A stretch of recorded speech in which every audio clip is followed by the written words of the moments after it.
नमस्कार दोस्तों, मैं देवेंद्र साहू स्वागत करता हूं आप सभी का आपके अपने YouTube चैनल देवगीत क्लासेस पर। देखिए, आज की क्लास से हम लोग फिर एक और नए अध्याय को स्टार्ट कर रहे हैं और बहुत इम्पोर्टेंट है। पिछले बार यहाँ से 2 प्रश्न आए हुए हैं। सांख्यिकी चैप्टर के अंतर्गत में आपके पास बार ग्राफ आएंगे, बार चार्ट आ गया, उसको दंड आरेख भी बोला जाता है। ठीक है, तो मैं पढ़ता हूँ एक बार सिलेबस आपका। सांख्यिकी क्या है? आंकड़ों का संग्रह एवं वर्गीकरण करके दिया है, बारंबारता बंटन सारणी दिया, मिलान चिन्ह, स्तंभ लेखा चित्र, आयत लेखा चित्र, वृत्तीय ग्राफ। तो आपका जो मेन प्रश्न जो आने वाला है वो इसी से आएगा, स्तंभ या बार ग्राफ से।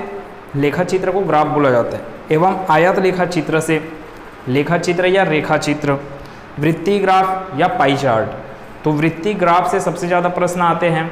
ठीक है, और वहाँ पर क्या बोले जाते हैं, किराया से संबंधित, व्यय से संबंधित आपका इनकम कितना है और इनकम का कितना कितना हिस्सा भोजन पे व्यय होता है, किराया देने में व्यय होता है, मोटर गाड़ी चलाने में, पेट्रोल में व्यय होता है। ऐसे ऐसे आपको प्रश्न दिए जाते हैं और आपको ज़्यादा अच्छे समझ में आएगा जब मैं यहाँ पे प्रश्न कराऊँगा। बहुत सरल रहेंगे, लेकिन आपको सिर्फ यहाँ पे कॉन्सेप्ट क्या रहेगा, जो आपको प्रश्न दिया गया है, जो आपको सारणी दिया गया है या बार ग्राफ दिया गया है या पाई चार्ट दिया गया है, उसको आपको देखने और समझने आना चाहिए। फिर उसका सॉल्यूशन बहुत सरल है। मैं 5 प्रश्न कराऊंगा, 2 प्रश्न आपके पिछले एग्जाम में हैं उसको, और मैं 3 प्रश्न करवाने वाला हूँ SD यादव के बुक से, जैसे जैसे सिलेबस में। तो सबसे पहले मैं बताता हूँ आपको आयत लेखा चित्र के बारे में, और उससे संबंधित जो प्रश्न यहाँ पे मैं लिया हूँ तो उस प्रश्न को मैं पढ़ता हूँ।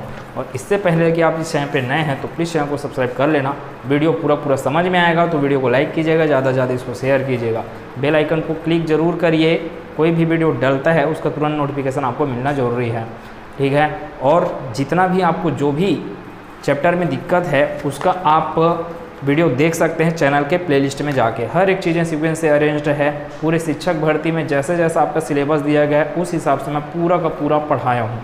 ठीक है, थोड़े दिनों का बस क्लास बचा है, फिर आपका जो शिक्षक वाला जो सिलेबस है वर्ग 2 का वो भी कवर हो जाएगा। क्लास स्टार्ट करते हैं जी अपने प्रश्न के साथ। प्रश्न अपने पास क्या लिखा है उसको मैं एक बार पढ़ता हूँ। प्रश्न लिखा हुआ है कि आयत चित्र में एक कक्षा के 45 छात्रों के अंकों को दर्शाया गया है। इस आयत चित्र का अध्ययन करके निम्न प्रश्नों के उत्तर दीजिए। अब आयत चित्र में आपको दिख रहा होगा, आयत चित्र में क्या क्या आपको दिया है। एक तरफ दिया है y निर्देशांक में, y निर्देशांक में आपको दिया गया है कि छात्रों की संख्या दिया गया है y निर्देशांक में, और x निर्देशांक में वे छात्र कितना कितना अंक पाए हैं उसको दिया गया है। अब प्रश्न क्या क्या दिया गया है, इसके अंतर्गत में 5 प्रश्न हैं। आपके एग्ज़ाम में 5 प्रश्न नहीं पूछे जाएंगे, आपके एग्ज़ाम में सिर्फ आएंगे 1 प्रश्न ही आएंगे। ठीक है, जैसे कि अभी मैं इसके बाद में डिस्कस करने वाला हूँ आपके एग्ज़ाम में आए हुए प्रश्नों को। तो क्या बोला गया है, आपको दिया क्या गया है, आयत चित्र दिया गया है। इसमें अपने को क्या क्या समझ में आ रहा है, ध्यान से सुनिएगा। ये 1 2 3 4 5 6 7 8 9 10 लिखा हूँ, वो क्या है, छात्रों की संख्या है। 0 से 10 क्या है, अंक, मतलब 0 से 10 के बीच में अंक पाने वाले छात्र कितने हैं, वो कौन सा आपका आयत बता रहा है, ये वाला आयत बता रहा है। मान लो मैं इसको क्या क्या नाम दे देता हूँ। ये आयत A है, ये आयत B, ये C और ये D, E, F, G और H। तो क्या क्या समझ में आ रहा है, इसी को समझना है। बाकी सब प्रश्न बहुत सरल है, ध्यान दीजिए। 0 से लेके 10 तक और 10 से लेके 20 तक। 0 से 10 नंबर पाने वाले छात्र कितने हैं, 2। 10 से 20 नंबर पाने वाले छात्र कितने हैं, 6। 20 से 30 नंबर पाने वाले छात्र कितने हैं, 10। 30 से 40 नंबर पाने वाले छात्र कितने हैं, 3। 40 से 50 नंबर पाने वाले छात्र कितने हैं, 8। 50 से 60 नंबर पाने वाले छात्र कितने हैं, 4। 60 से 70 नंबर पाने वाले छात्र कितने दिख रहे हैं, 7 दिख रहे हैं। 70 से 80 नंबर पाने वाले छात्र कितने दिख रहे हैं, 5 दिख रहे हैं। तो आपको ये आयत लेखा चित्र बस देखने आना चाहिए। अब प्रश्न में क्या क्या बोला है उस हिसाब से हम लोग क्या करते हैं, इसका आंसर देते हैं। देखिए, यदि उत्तीर्ण होने के लिए न्यूनतम अंक कितना है, 30 हो तो उत्तीर्ण हुए, छात्रों का प्रतिशत कितना होगा? उत्तीर्ण होने के लिए कितना है न्यूनतम अंक? अगर 30 है तो फिर उत्तीर्ण हुए छात्रों का प्रतिशत कितना होगा? एक तो होंगे उत्तीर्ण होने वाले छात्र और एक होंगे अनुत्तीर्ण होने वाले छात्र। तो कितने छात्र उत्तीर्ण होंगे? तो जिसका जिसका नंबर 30 नंबर और 30 से ज़्यादा आएगा उतने सारे छात्र क्या होंगे? उत्तीर्ण। बाकी सभी छात्र क्या होंगे? अनुत्तीर्ण। आपको उत्तीर्ण पूछा गया है तो 30 से ज़्यादा किसका किसका आ रहा है? न्यूनतम अंक 30 है, मतलब कि 30 नंबर से ज़्यादा किसका किसका आ रहा है? तो 30 से 40 के बीच में कितने लोग हैं? 3 लोग। 30 से 40 के बीच में कितने लोग हैं? 3 लोग। फिर 40 से 50 के बीच में कितने लोग हैं? 8 लोग। 50 से 60 के बीच में कितने लोग हैं? 4 लोग। 60 से 70 के बीच में कितने लोग हैं? 7 लोग। और 70 से 80 के बीच में कितने लोग हैं? 5 लोग। तो इतने छात्र ऐसे हैं जो पास हुए हैं, मतलब कि उत्तीर्ण हुए हैं। तो कितना हुआ? 8 3 11, 11 4 15, 15 5 20, 20 और 7 कितना हो गया? 27। तो 27 छात्र ऐसे हैं, 27 छात्र ऐसे हैं जो क्या हुए हैं? पास हुए हैं। जबकि 27 छात्र बोला मैं पास हुए करके, जबकि इसका तुलना मेरे को किससे करना है? कुल छात्रों से। तो ये क्या निकल जाएगा? पास होने का प्रतिशत। तो कुल छात्र कितने हैं? देखो ध्यान से सुनना, कुल छात्र कैसे निकाल रहे हो। 2 छात्र यहाँ पे, 6 छात्र यहाँ पे, 2 6 8, 10 छात्र यहाँ पे, 8 और 10 18, यहाँ पे 3 छात्र, ठीक है। तो 18 और 3 21 हो गया। यहाँ पर कितने? 8, 21 और 8 29। यहाँ पे कितने छात्र? 4, तो 29 4 33। यहाँ पे कितने छात्र टोटल? 7। तो 7 33 और 7 कितना हो गया? 40। और ये लास्ट में कितने हैं? 5 छात्र। तो 40 और 5 45। 45 में से 27 छात्र क्या हुए हैं? पास हुए हैं। तो मैं तुलना कर रहा हूँ 27 छात्र का किससे? पूरे के पूरे छात्रों से। तो मेरे को क्या मिल जाएगा? पास होने का प्रतिशत मिल जाएगा कि कितने प्रतिशत स्टूडेंट पास हुए हैं। तो मैं क्या करूँगा? 27 बटे कितने स्टूडेंट टोटल? तो वो हैं 50 स्टूडेंट, ठीक है। टोटल कितने स्टूडेंट हुए हैं? 50 स्टूडेंट ही हुए हैं। क्या? 2 2 6 8, 8 और 10 18, 18 3 21, 21 और 8 29, 29 और 4 33, 33 और 7 40, 40 और 5 45। तो टोटल कितने स्टूडेंट हैं? 45 स्टूडेंट हैं। 27 स्टूडेंट पास, 45 स्टूडेंट में से, इसलिए प्रतिशत निकाल रहे हो, इसलिए गुना करके क्या करोगे? 100% सॉल्व कीजिए। 5 या 45 और ये 20 बार में भाग जाएगा। 3 9 या 27 ना, 9 या 27, तो 3 दूनी 6। आपके पास आंसर क्या मिल जाएगा? 60%। तो प्रश्न का उत्तर क्या होगा? ऑप्शन नंबर बी प्रश्न का उत्तर होगा।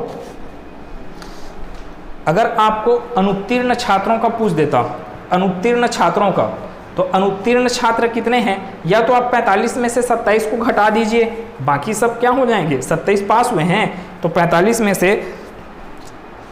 से 27 को घटाऊंगा तो मेरे को वो छात्र मिल जाएंगे जो क्या हो जाएंगे? फेल हो जाएंगे। तो 45 में 27 को घटा दो, या फिर आप डायरेक्ट यहाँ से काउंट कर लो कि 0 से लेकर 10 तक कितने छात्र हैं? 2। 10 से 20 तक लेकर कितने छात्र हैं? 6। 20 से लेकर कितने 30 तक कितने छात्र हैं? तो 10।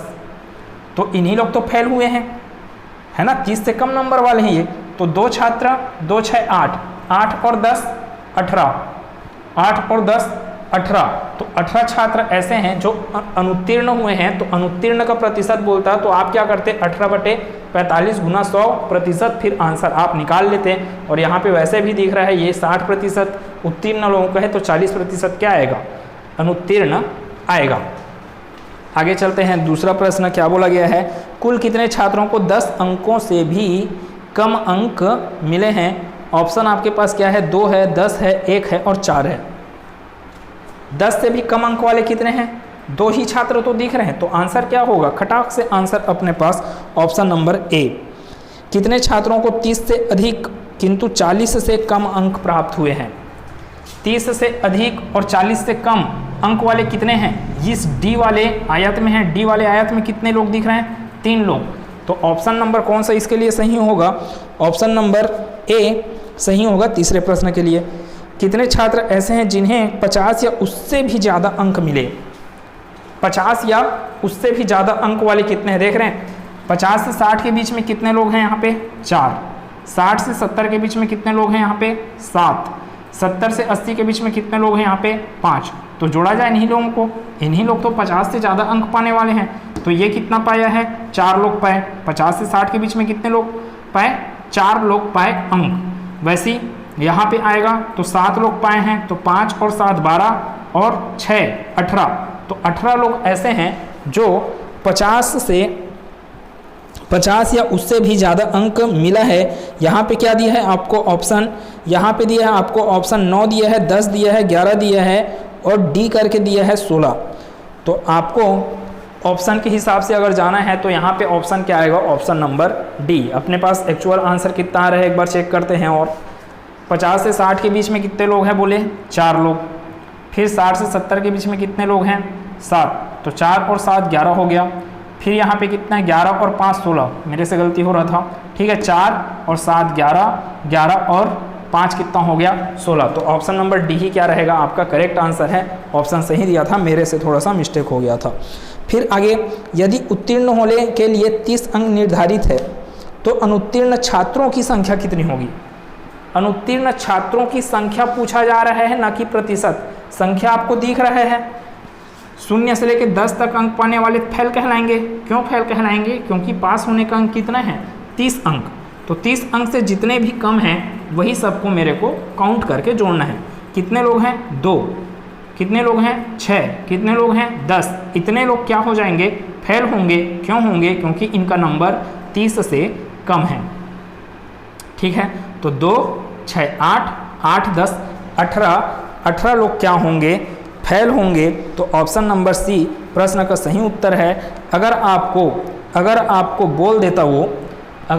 बोल देता कि अनुत्तीर्ण होने का प्रतिशत क्या है, तो 18/45 गुना 100% निकालते आप आंसर पा जाते। और अगर आपको ये बोल देता कि अनुत्तीर्ण और उत्तीर्ण का अनुपात क्या है, उत्तीर्ण का अनुपात क्या है, तो 18 क्या करना पड़ता? 27। अनुत्तीर्ण कितने लोग हुए हैं? 18 लोग। उत्तीर्ण कितने लोग हुए हैं? 27 लोग। तो 18 क्या कर दो? 27। तो अनुपात निकल जाएगा। अनुत्तीर्ण का उत्तीर्ण से, उत्तीर्ण का अनुत्तीर्ण से बोला जाता तो क्या होता? 27:18। ठीक है क्या इतना चीज़? अब आगे चलते हैं। इसी आधार पे आपका एग्जाम में प्रश्न आया, उसको कवर करते हैं। क्या क्या चीज़ समझ में आया इतने में से कि एक्स अक्ष में आपको क्या दिया गया? छात्रों के प्राप्तांक वर्ग दिया गया है। मतलब कि 0 से 10 नंबर पाने वाले छात्र कितने हैं? तो 8 हैं, ठीक है।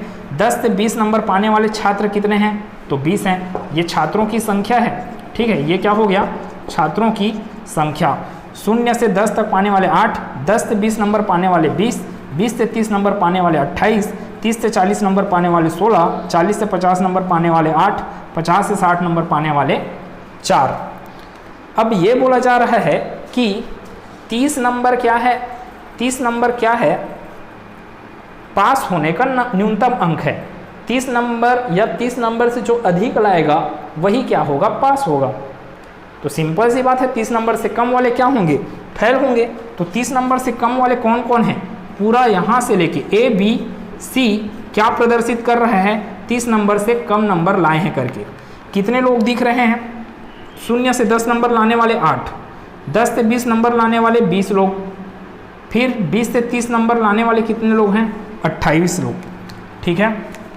तो यहाँ से कितना कितना समझ में आ गया? 8 + 20 + 28, ठीक है। अब मैं तुलना कर रहा हूँ, ये तो अनुत्तीर्ण हुए हैं। आपको प्रश्न यही पूछा गया ना, अनुत्तीर्ण होने वाले छात्रों का प्रतिशत। अब इसकी तुलना आप किससे कर रहे हो कि कितने छात्र थे टोटल? तो 0 से 10 नंबर पाने वाले कितने छात्र थे? 8, 10 से 20 नंबर पाने वाले 20, 20 से 30 नंबर पाने वाले 28, 30 से 40 नंबर पाने वाले 16। तो जितने छात्र हैं उन सबको मैं जोड़ते जाता हूँ। 0 से 10 नंबर पाने वाले छात्र कितने? 8 प्लस 10 से 20 नंबर पाने वाले छात्र 20 प्लस 20 से 30 नंबर पाने वाले छात्र 28 प्लस 30 से 40 नंबर पाने वाले छात्र हैं 16 प्लस 40 से 50 नंबर पाने वाले छात्र फिर से 8 और 50 से 60 नंबर पाने वाले छात्र कितने हैं 4 हैं। तो ये है आपका अनुत्तीर्ण हुए छात्र, ये है आपका कुल छात्र। तभी तो आप बता पाओगे ना प्रतिशत। अनुत्तीर्ण छात्रों का तुलना करोगे आप सभी छात्रों से, तभी आप ये बता पाओगे कि अनुत्तीर्ण हुए छात्रों का प्रतिशत क्या है। अब प्रतिशत की बात है तो गुना करके मेरे को क्या करना पड़ेगा 100% लिखना पड़ेगा। ठीक है, अब यहाँ से क्या आ गया 20 और 8 28, 28 कितना हो गया 56 बटे में। देखो 20 और 8 28, 28 56 और 4 60 हो गया। ये 16 है, जोड़ने का तरीका बता रहा हूँ, ये 16 है और ये 8 है। यहाँ तक आप कितना पा गए हो 60 पा गए हो। 16 में 4 को ले लो, पहले 16 में 4 ले लो, इस 8 में से 4 ले लो तो ये 4 बच जाएगा और ये बन जाएगा 20। आप अभी जोड़े पड़े हो कितना, यहाँ तक हुआ था 60 और 20 80, 80 4 84। अब नहीं जोड़ने आया आपको, मैं जैसे आपको बताया तो आप सिंपल जैसे जोड़ते हो वैसे ही जोड़ सकते हो। फिर गुना क्या है 100%। 28 से भाग दोगे तो ये 2 बार में जाएगा, 28 दूनी 56, ये जाएगा आपका 28 तिया। ठीक है, 28 तिया कितना हो जाएगा 84। ठीक है, तो 2/3 गुना 100% होगा आंसर। क्या बोले 2/3 गुना 100% मतलब कि 200/3%। तो इसको सॉल्व करोगे तो क्या मिल जाएगा आपको 66 सही 2/3%। जैसे नॉर्मल सॉल्व करते हैं किस प्रकार से, इस प्रकार से सॉल्व किया जाता है। 3 छक्के 18, फिर आया 2, फिर ये 20, 3 छक्के 18, फिर यहाँ पे 2, तो 66 सही 2/3% प्रश्न का उत्तर है। एक ही प्रश्न आपको पूछा जाएगा एग्ज़ाम में। ठीक है, अब आगे चलते हैं। अब दंड आरेख के प्रश्न के बारे में चर्चा करते हैं। दंड आरेख में आपको क्या दिया गया है, जैसे कि स्क्रीन पे आपको दिख रहा होगा कि 1990 में बिक्री हुआ है किसका बोले ऑटो सेल्स का बिक्री, किसका बिक्री बोल रहे हैं ऑटो सेल्स का। ठीक है, बिक्री हुआ है, किस में बिक्री हुआ है 1000 में हुआ है, मतलब कि 20,000 हुआ, 40,000 हुआ, 60,000 हुआ, 80,000 और 100,000 मतलब कि 1 लाख हो गया, 120 मतलब कि आपका 1,20,000। ठीक है, 1990 में कितने गाड़ी बिके हैं, कितने ऑटो सेल हुए, तो 1990 में 60,000, 1991 में 40,000, 1992 में 100,000 मतलब कि 1 लाख, 1993 में 1,20,000, 1994 में कितना 80,000 गाड़ी बिके हैं। अब इतना मेरे को समझ में आ गया, प्रश्न का उत्तर दिया जाए जैसे जैसे वो प्रश्न पूछा है। क्या पूछा, वर्ष 1993 की बिक्री वर्ष 1990 की बिक्री से कितनी अधिक है। 1993 की बिक्री 1990 की बिक्री की तुलना में 1993 में कितना दिख रहा है आपको 120, 1993 में कितना दिख रहा है आपको 120, माइनस हो जाएगा किसके तुलना में 1993 में 1990 की तुलना में। 1990 में कितना है 60,000 में है ना सभी चीज़ें, तो लास्ट में आंसर भी क्या आएगा 1000 में आएगा। ठीक है, इधर क्या ऐसे 3 जीरो और बढ़ता तभी तो यही सब चीज़ होता, तो 60,000 अधिक बिका है। प्रश्न में क्या बोला गया है, प्रश्न में यही बोला है कि कितना अधिक है, तो कितना अधिक है 60,000 अधिक है। बहुत सिंपल सा प्रश्न, अपने को देखने आना चाहिए आरेख को। फिर क्या, वर्ष 1990 से वर्ष 1994 तक में ऑटो सेल्स की बिक्री में अपने पूर्ववर्ती वर्षों की तुलना में कुल कितने वर्षों के बिक्री में कमी आई है। प्रश्न से आपको क्या समझ में आ रहा है, 90 से 94 तक मेरे को देखना है ना, दंड आरेख को देखना है और ये बताना है कि कौन सा ईयर है जिसमें जस्ट अपने पहले के ईयर से कम बिक्री हुई है। यही तो बोला गया, बिक्री में कमी कौन कौन सी ईयर में आए, कहाँ से कहाँ तक बोले 90 से लेके पूरा 94 तक। कब कब आ रहा है देखिए, 90 में 60,000, 91 में कितना हो गया 40,000। हाँ, तो 1991 में आया कमी। ठीक, 1991 में कमी आया। लेकिन 1991 के बाद क्या हो गया, 92 में बढ़ोतरी हो गया, 93 में 92 की तुलना में और बढ़ोतरी हो गया। जस्ट पिछले वर्ष के लिए बोला गया है ना प्रश्न में। फिर क्या है 1994 में क्या है, 1994 में बिक्री जो है वो 1993 की तुलना में कम हुआ है। तो ये 2 साल ऐसे हैं जहाँ पे अपने पिछले साल की तुलना में बिक्री में कमी आई है।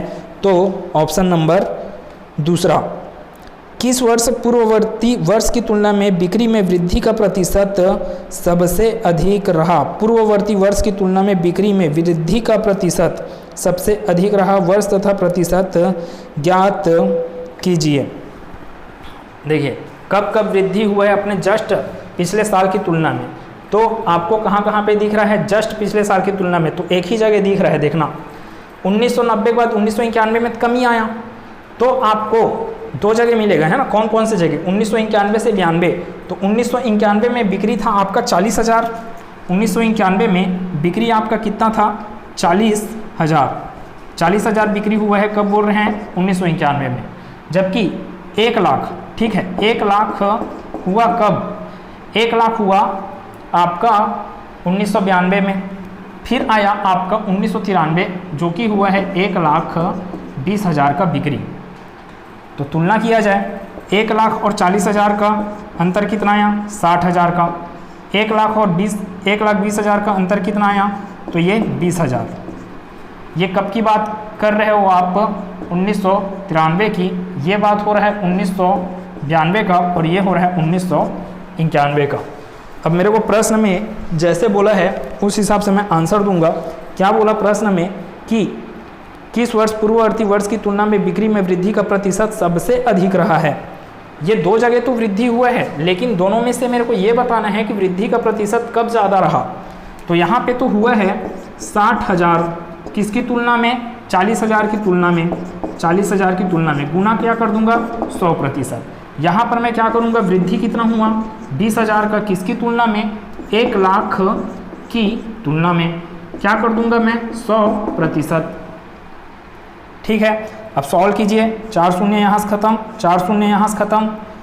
इसको और सॉल्व करेंगे अपन तो कितना आएगा 3/2, 3/2 100% का कितना आता है आपका 3/2, तो 300/2 मतलब यहाँ से 2 से इसको क्या कर दो कैंसिल आउट, तो 50 दिया 150, तो 150% का वृद्धि मिला आपको यहाँ पे।